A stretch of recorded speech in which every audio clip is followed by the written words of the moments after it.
gostaria de saber aqui, e aí a gente se manifesta aqui, caso alguém tenha uma opinião, um chutezinho aí para dar, quantas sessões, quantas pessoas fazem, estima-se, quantas consultas de psicoterapia no Brasil hoje? Vocês têm noção?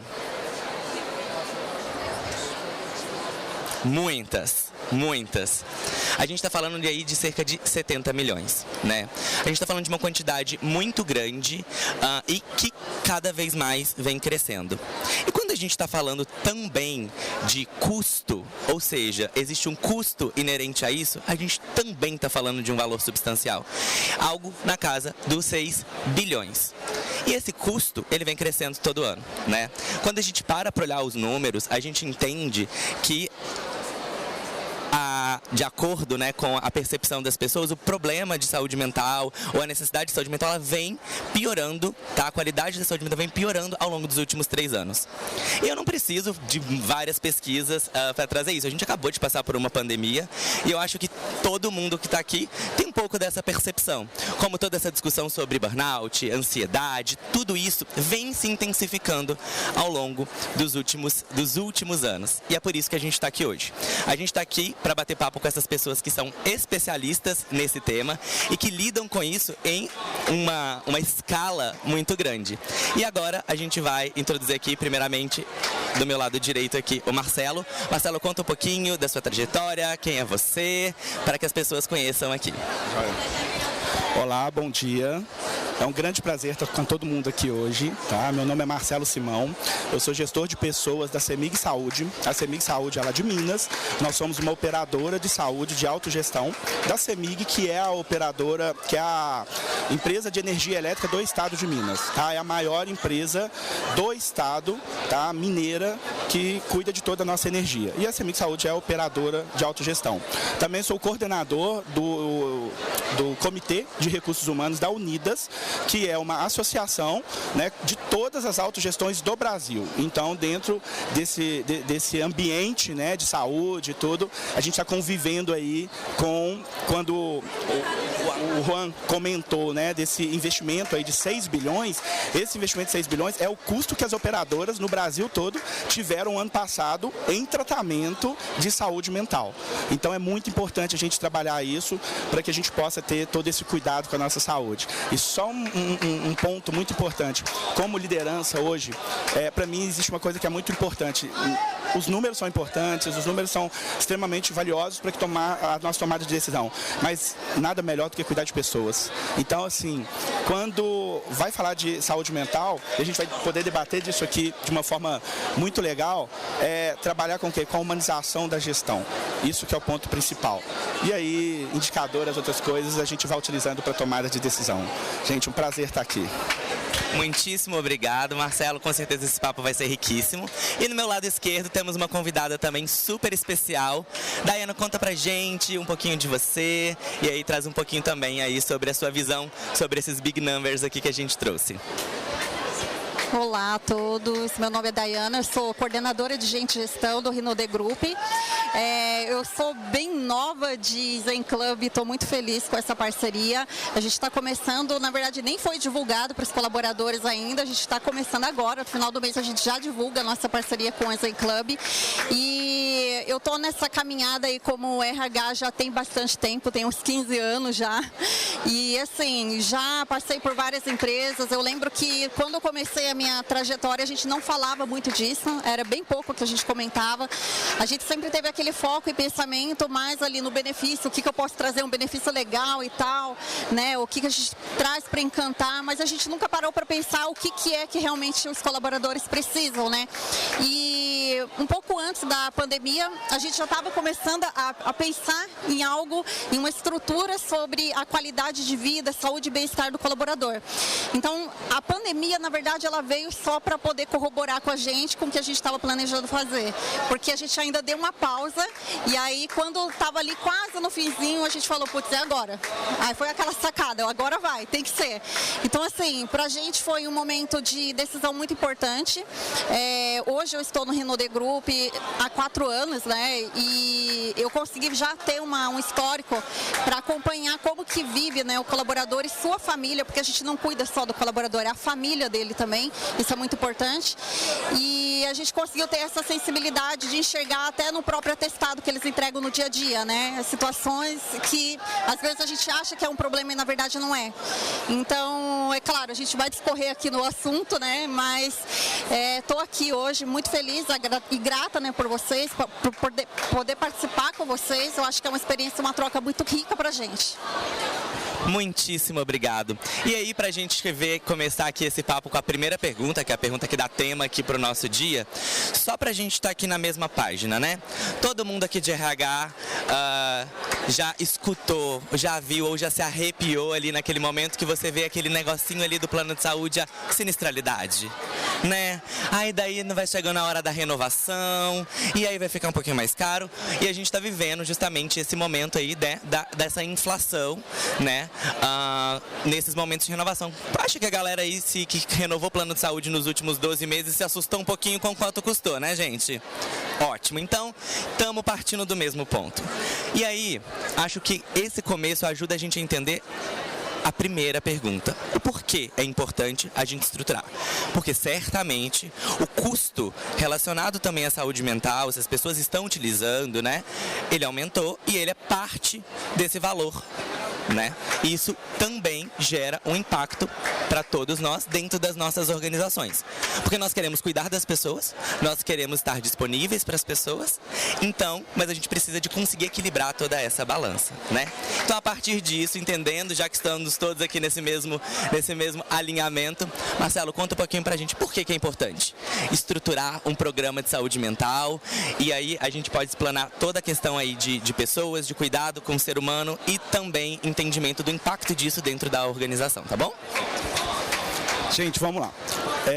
Quando se fala de saúde mental, eu comentei aqui no início da humanização da gestão, eu vou puxar primeiro para essa linha, né? Porque quando a gente está trabalhando, e aqui eu acho muito legal, a Daiane trouxe aí 15 anos, eu estou aí há 25 anos em gestão de pessoas, então quando eu comecei lá atrás falava-se muito da saúde física, da LER, desse cuidado e tudo, e hoje a gente começa a discutir muito dessa questão de saúde mental, porque de um tempo para cá a gente começa a falar, a gente deixa de falar de motivação e começa a falar muito de engajamento.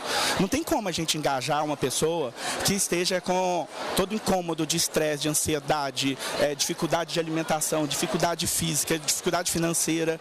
Então, quando se trata de resultado, de produtividade, né, que é um dos pontos de extrema relevância para a gente discutir, a gente tem que trabalhar muito essa questão de engajamento, essa questão da humanização, do ponto principal de retorno das empresas, né? Porque não adianta chegar aqui e falar de alguma coisa, nós temos que cuidar das pessoas e tudo, e o resultado para a empresa também, né? Os dois têm que trabalhar em conjunto, e de anos para cá, a RH começa a trabalhar muito com a visão do negócio. A partir do momento que você está trabalhando com o negócio, a gente precisa trabalhar muito com o resultado, né? Então, o que eu acho, assim, extrema relevância, e aí até trazendo aqui de uma parceria fantástica que nós estamos fazendo, quando o Juan traz os indicadores financeiros e esse investimento que a gente está fazendo, olha o investimento que nós estamos deixando de ter com os nossos colaboradores, porque a gente está investindo nas operadoras de saúde com cuidado de saúde. Em vez de trabalhar a prevenção,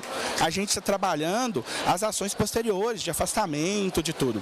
Teve um indicador que até no debate que eu e a Maria da Zen Club estávamos discutindo, se não me engano, nós tivemos no mundo mais de 12 bilhões de horas não trabalhadas, tá? Isso gerando mais, se não me engano, 1 ou 3 trilhões de dólares de despesa para as empresas. Então, quando a gente começa a falar disso tudo, gente, olha, engajamento, motivação, o resultado, o cuidado com as pessoas e essa questão financeira, ela é de extrema relevância. Então, quando a gente vem discutir muito do porquê montar, né, a gente pode passar por N indicadores. O primeiro que eu trato, estamos lidando com pessoas. Estamos lidando com pessoas, estamos cuidando delas, né? E quando a gente trabalha com essa questão do cuidado, a gente começa a trabalhar com todo o nosso foco de desenvolvimento para o resultado. Então, por isso, são pontos extremamente relevantes, né? Falando rapidinho aqui dessa parceria, nós fizemos uma parceria com a Zen Club pela Unidas, né? Que é a nossa associação. Então, todas as nossas operadoras do Brasil, são mais de 100 operadoras de autogestão, tá? Não são as operadoras do mercado de capital aberto, são as operadoras de autogestão.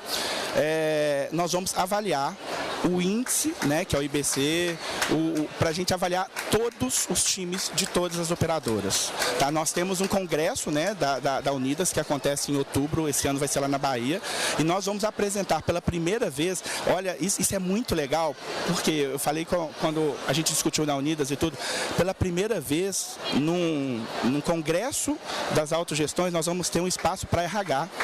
Isso demonstra o tanto que a gente está deixando de ser uma ação, um grupo, um time da operação para um time da estratégia. Então nós vamos discutir sobre isso, apresentar como que está o Estado, e a gente vai discutir de forma real e daí em diante cuidar desse time que hoje cuida de todos os outros.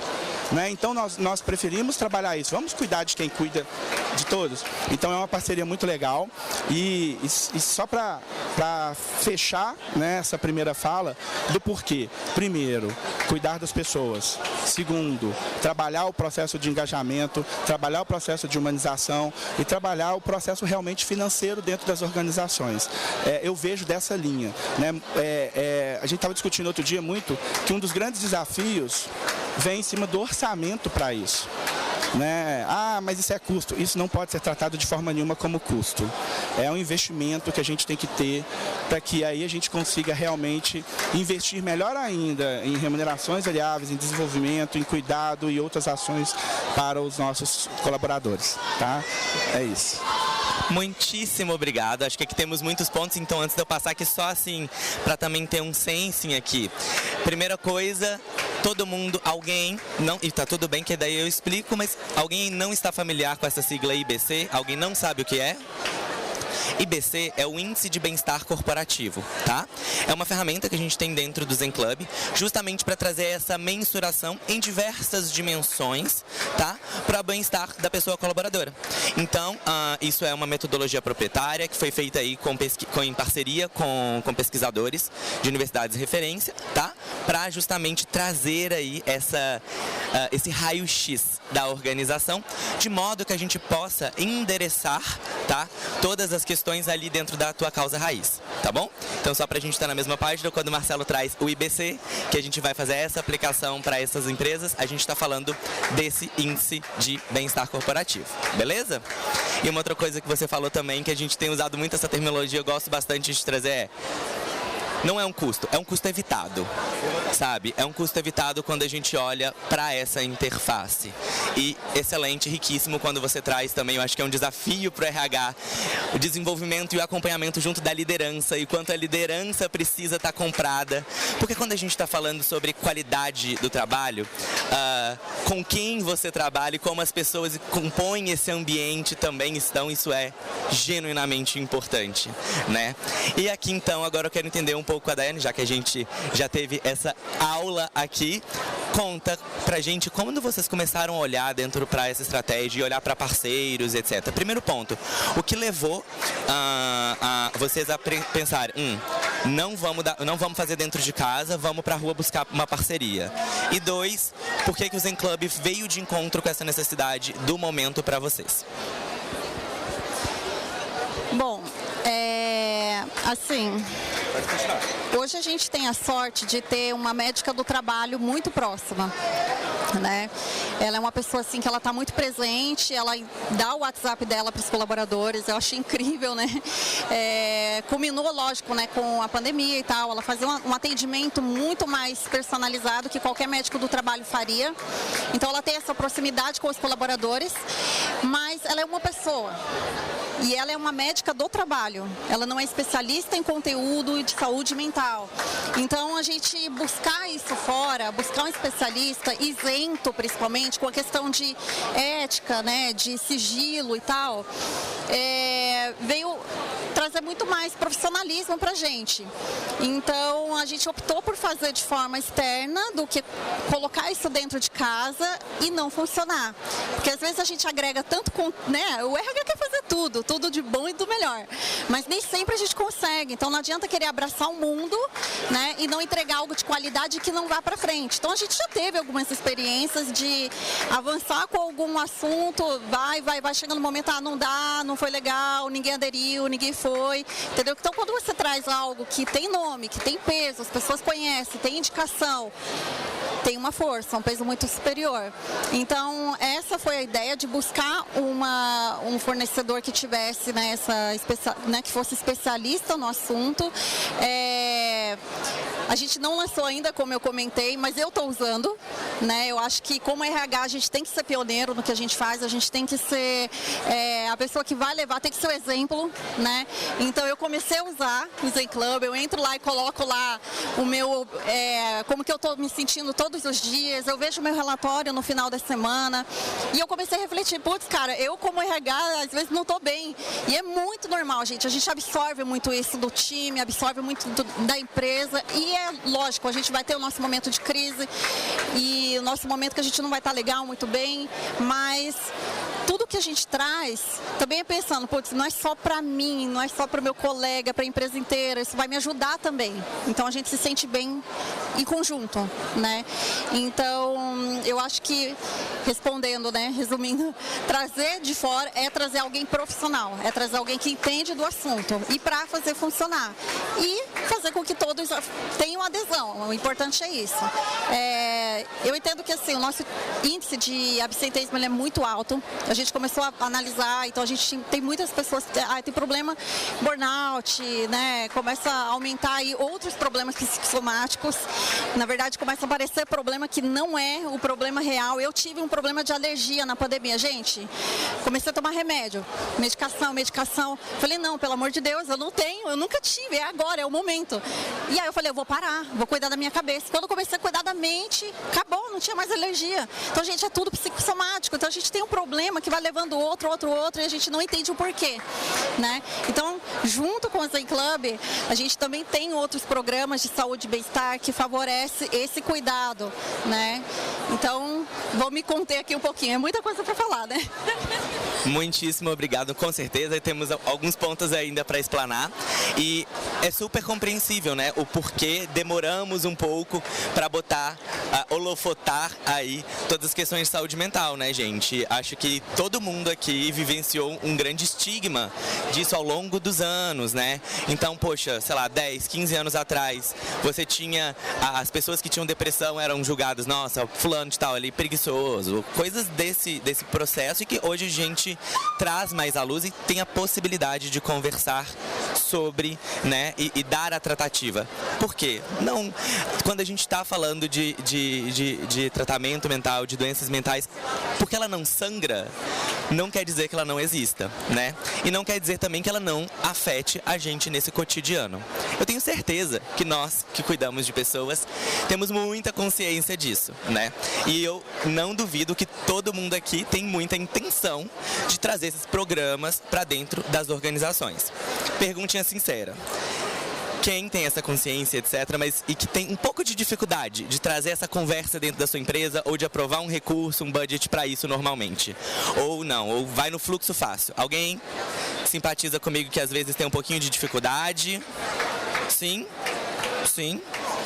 Ótimo. Então aqui eu vou dizer que 80% da minha plateia, tá?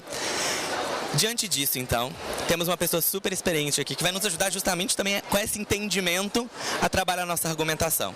A gente quer sentar à mesa, a gente quer propor discussões estratégicas, mas precisamos ser estratégicos no caminho também que vamos trilhar, né? Marcelo, você trouxe a pegada muito importante por onde a gente começa, que é o bem-estar das pessoas e como a gente amarra tudo isso dentro de uma boa argumentação dentro das nossas organizações para que a gente consiga levar programas como esse para frente. Como você conseguiu esse espaço e o que você orienta também para os nossos RHs aqui poderem levar essa discussão para casa?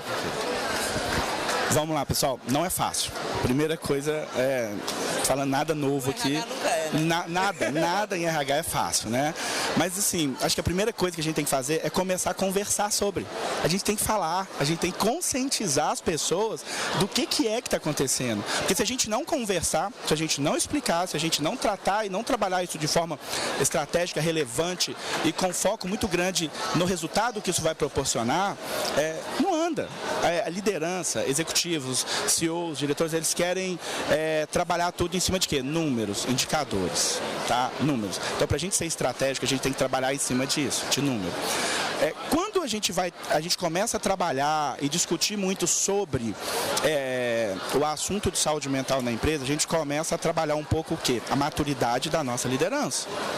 A partir do momento que você começa a trabalhar a maturidade da sua liderança, a gente começa a ter um foco de um olhar diferenciado.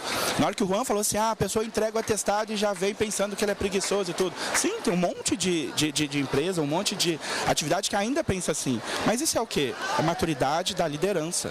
A gente precisa começar a trabalhar isso com a nossa liderança. A gente tem que quebrar todos os tabus possíveis que a gente possa entender que tenha dentro das nossas organizações. A partir do momento que começa a quebrar o tabu, aí você já deu o primeiro passo, porque o assunto ele começa a ser tratado de forma natural. Ele começa a ser tratado na sua essência.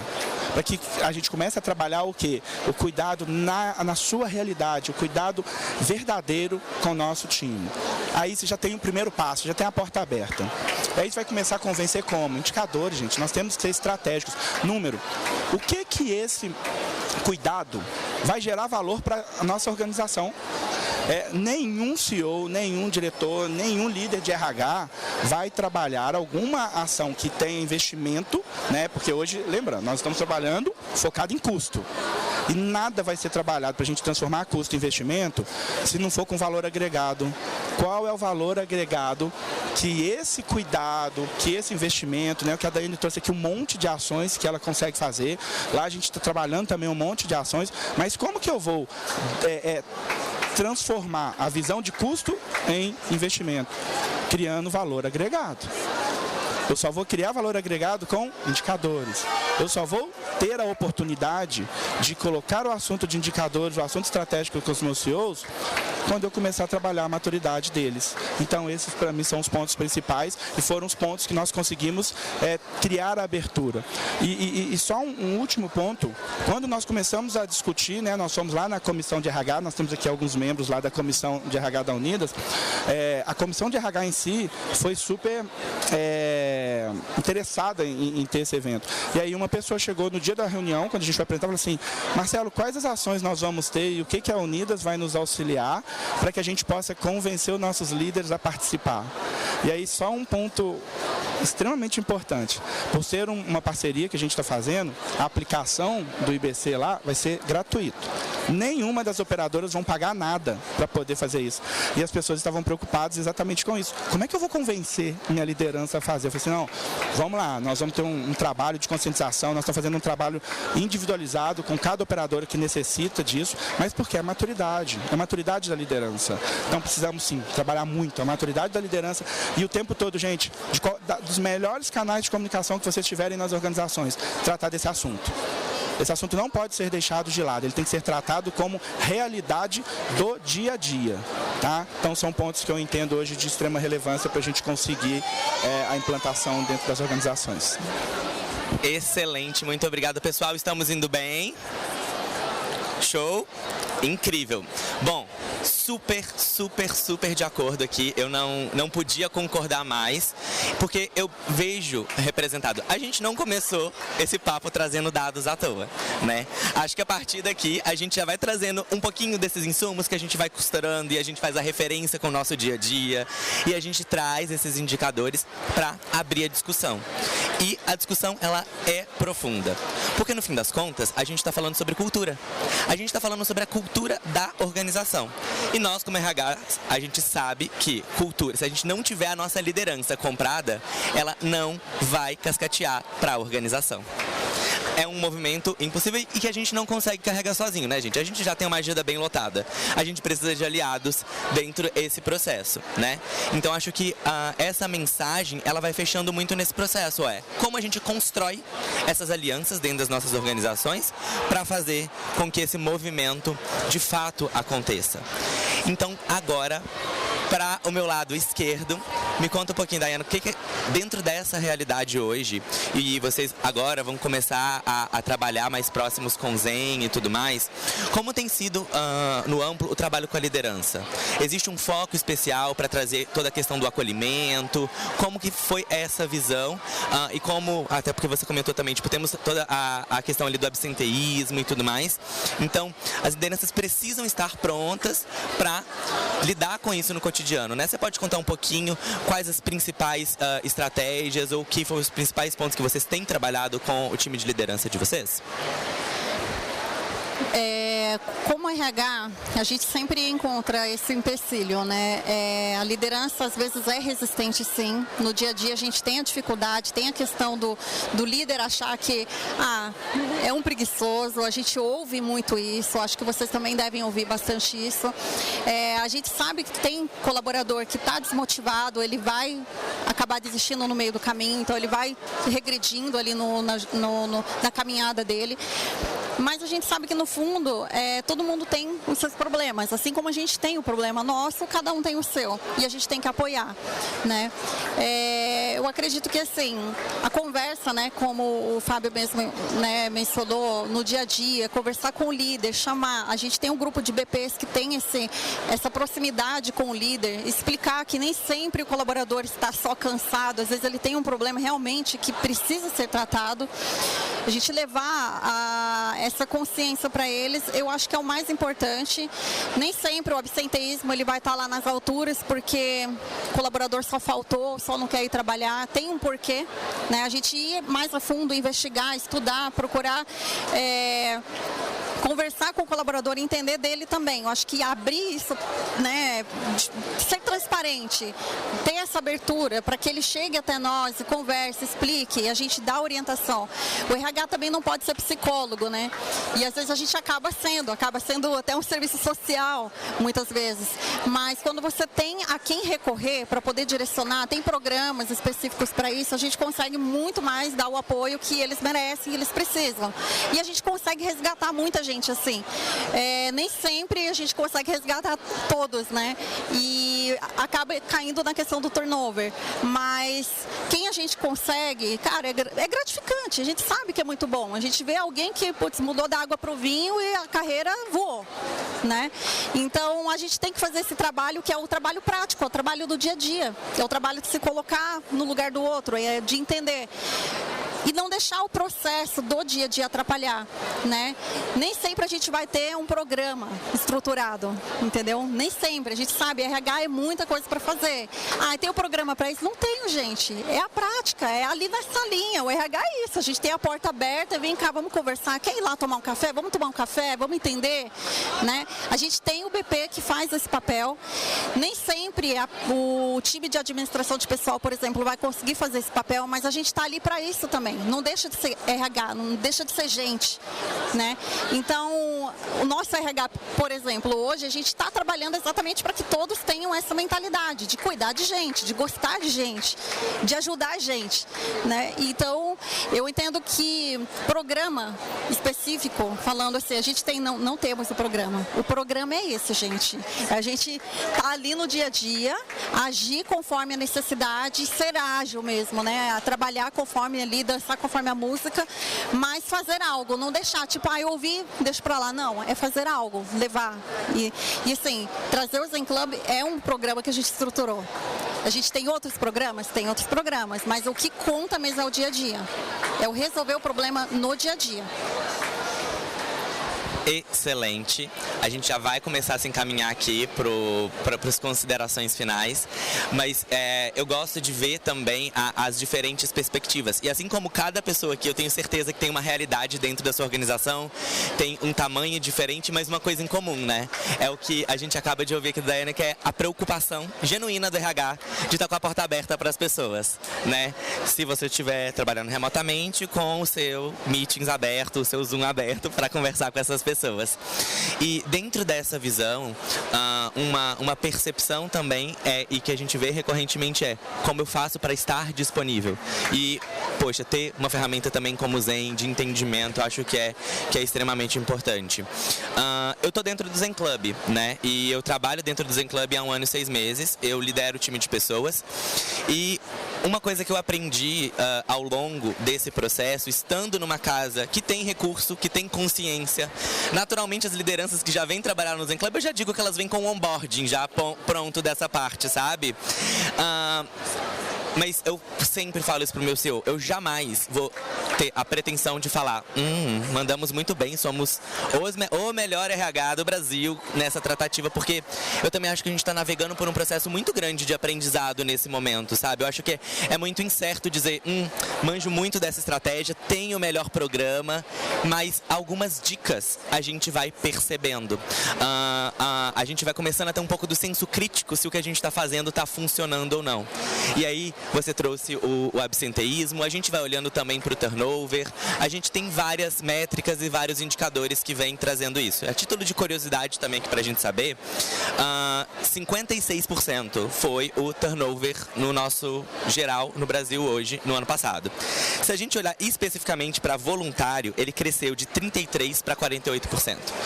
E acredito que muito do que a gente está olhando para esses dados também tem a ver com como as pessoas estavam se sentindo dentro desse ambiente de trabalho.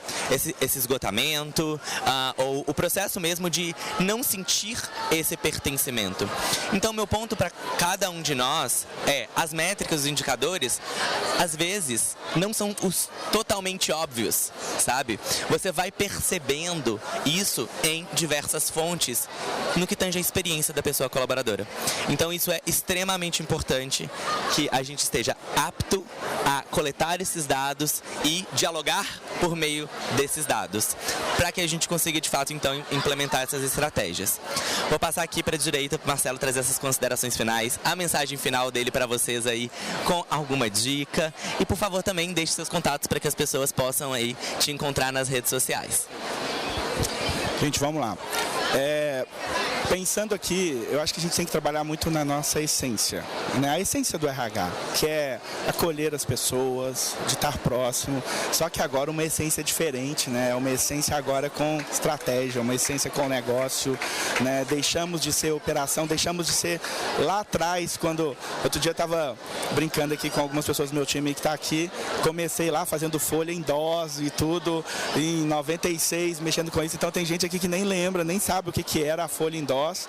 E mudou muito, né? Então lá a gente trabalhava muito controle, registro e tudo, e hoje a gente trabalha as pessoas, trabalha o cuidado, trabalha o desenvolvimento, né? Então esse ponto é de extrema relevância. E aí quando a gente vem tratando muito desse cuidado, né? E a gente não pode deixar de falar isso hora nenhuma, e sempre tem que trabalhar isso, porque tudo está relacionado à liderança. A todo esse processo de desenvolvimento, todo esse processo que a gente vai conseguir mudar a essência das nossas organizações está relacionado à liderança. A liderança precisa ser desenvolvida, precisa ser trabalhada, precisa ser construída de uma forma a entender que nós não vamos fazer nada sem as pessoas efetivamente. Lá na CEMIG Saúde, hoje a gente está trabalhando a jornada do colaborador. No nosso planejamento estratégico, o foco principal é a experiência do cliente. Só que não se faz experiência do cliente sem a experiência do colaborador. Então a gente está desenhando a jornada do colaborador para que a gente possa, de forma estratégica, cuidar de forma melhor de quem é necessário o cuidado. E aí, só uma reflexão rápida. Todos nós passamos em algum momento pelo home office, né? Lá nós continuamos, né? O nosso é um híbrido flexível, já pensando nessa questão de saúde mesmo, emocional, saúde mental. Então, lá não tem obrigação nenhuma de ir lá no dia. A gente fez um cowork e tudo, as pessoas entram no sistema, se precisa ir hoje, olha, tem uma mesa livre, deixa eu ir lá e vou trabalhar. E não existe a obrigatoriedade disso. A gente vem trabalhando muito o protagonismo dessas pessoas, porque a partir do momento que ela entende o protagonismo e o valor dela ali dentro, ela começa a trabalhar o engajamento e a relação dos valores dela com os valores da empresa. Tá? Não pode esquecer nunca essa questão de relacionamento dos seus valores com os valores da empresa. E aí a gente vai conseguir trabalhar, vai fazer todo esse crescimento e todo esse desenvolvimento. Outro dia a gente, numa live também, estava discutindo da necessidade de a gente fazer um movimento no Brasil como um todo de líderes do bem, né? E isso começa pelo RH. Qualquer tipo de mudança começa pela gente. Não existe mudança na empresa que não seja iniciada pelo RH. Tá? É lógico que a liderança tem que comprar o tempo todo esse processo. Então, assim, é um ponto que eu queria deixar, não como uma dica principal, mas a dica principal, já que a gente está aqui, eu acho que é importante conheçam a Zen Club, conheçam os programas, conheçam todas as ações. É espetacular o IBC, o resultado que ela nos dá uma condição muito interessante da gente poder trabalhar de forma estratégica o nosso resultado. Você vai saber em que você precisa atuar, porque muitas vezes a gente acha, nossa, eu acho que a gente tem que atuar ali. Não, talvez não é. Algumas vezes a gente dá sorte de acertar, mas a gente não pode trabalhar com a sorte. Então é importante buscar profissionais, buscar ferramenta, buscar ajuda. Né? Durante muito tempo nós de RH entendemos que nós éramos autônomos e conseguíamos fazer tudo. Não somos. Nós não somos, a gente tem que reconhecer isso. Nós temos fragilidades que a gente precisa ter parceiros o tempo todo. E aí, pegando um ponto que você trouxe hoje muito importante, a liderança é o nosso principal parceiro. A gente precisa ter as lideranças o tempo todo do nosso lado. No momento que a gente tem a liderança engajada com as ações, todo mundo é gestão de pessoas. Por mim, todas as pessoas que começam a trabalhar tinham que ir lá fazer no mínimo uma pós-graduação de gestão de pessoas. Todos nós somos gestores de pessoas, de qualquer área. Então não se trata humanidade, não se trata um processo de gestão estratégica, não se trata a essência do ser humano se você não conhece o ser humano, e se você não gosta de gente. Né? Então esse é um ponto importante que eu queria deixar. Agradecer muito a participação aqui, agradecer vocês aqui, entre tantas palestras aqui, ouvindo um pouquinho o que a gente trouxe para vocês. Espero ter contribuído e não deixem de conhecer a Zen Club. É muito legal, vocês vão se surpreender com o que vocês vão ver aqui. Obrigado, gente. Muito obrigado, o prazer é nosso, a conversa riquíssima, adorei. Eu sou suspeito para falar, Zen Club é maravilhoso mesmo. Vamos falar aqui agora. Muitíssimo obrigado também pela participação e a sua mensagem final aqui para o pessoal que vão começar a implementar os programas, que vão contratar também o Zen Club. E já gostaria de deixar aqui o compromisso que no ano que vem teremos vocês de novo para a gente falar como que foi essa implementação, entendeu? Esse 1 ano de sucesso no programa. Ótimo, ano que vem a gente vai estar aqui para dizer que foi tudo bem, foi tudo ótimo, maravilhoso, com certeza. Bom, a gente sempre vai esbarrar em pessoas que não querem contribuir, mas a minha mensagem de hoje é que a gente seja mais persistente, né? A gente escolheu uma área muito guerreira, né? O RH é muito guerreiro. E RH que não é persistente não é RH. Então, a gente tem que ter essa persistência, tem que ter a maleabilidade, a gente tem que ser maleável, né? A gente tem que ter resiliência, tem que ser forte, né? E quando a gente precisar, a gente tem o Zen Club para ajudar também. Eu estou usando o Zen Club, eu gostei bastante da ferramenta. É pouco tempo para falar mudou minha vida? Pouco tempo, gente, mas eu já tive a percepção de que é possível sim, ajuda, porque te ajuda a pensar diferente. E a gente na rotina, a gente não consegue olhar além do que a gente está fazendo. O óbvio, né? A gente não consegue enxergar além do óbvio. Mas a mensagem para mim, eu acho que é essa, a gente tem que cuidar mais da gente para conseguir cuidar dos outros, né? Enxergar o que está além do que a gente está fazendo, porque o que a gente faz é só rotina, né? E começar a pensar um pouquinho fora da caixa aí para conseguir ajudar todo mundo. Acho que a empresa ela só cresce, só se desenvolve quando todo mundo está bem, saudável e feliz, tá? Mas o ano que vem eu vou estar aqui, certeza que a gente vai ter aí um índice muito melhor de absenteísmo, de saúde mental, o nosso IBC vai estar top. Agradeço muito por, né, contribuir com vocês hoje, né, sobre a minha experiência, e eu desejo que vocês tenham sucesso também na jornada de vocês como RH e que vocês tenham aí talvez a melhor parceria dos líderes, que vocês conquistem isso e se vocês conseguirem, sigam em frente e concluam o que vocês querem fazer, porque a parte mais difícil é essa, a gente sempre esbarra, às vezes não é o orçamento, a gente tem às vezes o orçamento, mas não tem ali algo para ajudar a seguir. Suas redes sociais? Bom, no LinkedIn vocês me encontram como Dayana Mato, tá? E é isso, gente. Obrigada. Então, se vocês quiserem continuar essa conversa, Marcelo, qual que é o seu LinkedIn? Passa para a gente, por favor. Então, um ponto que eu queria falar e eu esqueci, muito relevante aqui também. Nós, lá na CEMIG Saúde, pensamos muito nessa questão do ser humano. E aí tem algumas pessoas aqui lá do time de RH e o ano passado nós ganhamos o selo GPTW como a 4ª melhor operadora de saúde do Brasil para se trabalhar. E aí tinham algumas empresas que ganhavam um selinho de saúde mental. E aí a gente estava lá, eu e a Patrícia que está aqui agora, cheguei para ela e falei assim, nós temos que ter esse selo, nós temos que ter esse selo. E esse ano nós ganhamos, né? Nós estamos aqui agora dia 21 já para receber o selo GPTW de saúde de novo e esse ano nós recebemos o selo de empresa que cuida da saúde mental dos seus colaboradores. A gente vai fazer algo muito mais, né? Por isso que a Zen Club está com a gente aí, né? Então só um ponto que eu queria deixar, dá para fazer, gente, a RH consegue fazer e a gente tem que ter todo o esforço para conseguir. Redes sociais, né? Vai ser um prazer debater, discutir, conversar com vocês aí. No LinkedIn é Marcelo Simão mesmo e no Instagram Marcelo Simão 13, tá bom? Muito obrigado. Muitíssimo obrigado, Marcelo. Pessoal, palmas aqui para os nossos convidados. Isso aí, gostaria de deixar alguns lembretes para vocês. Primeiramente, aqui no lado a gente tem um local para fazerem as fotos com as plaquinhas dos RHs. Não se esqueçam de devolver os fones e a gente também tem um presentinho especial aqui para as pessoas que participaram dessa palestra, que vocês podem retirar ali na saída. Se vocês não tiverem batido um papo com o pessoal do Zen ainda, o pessoal tá aqui com uma jaquetinha roxa, entendeu? Bate o papo com o pessoal. Se quiserem bater um papo também, vou estar aqui no stand ou pode mandar uma mensagem lá no LinkedIn, Juan Caetano. Bom, uma boa tarde e aí até a próxima palestra, gente. Tchau, tchau. Até mais.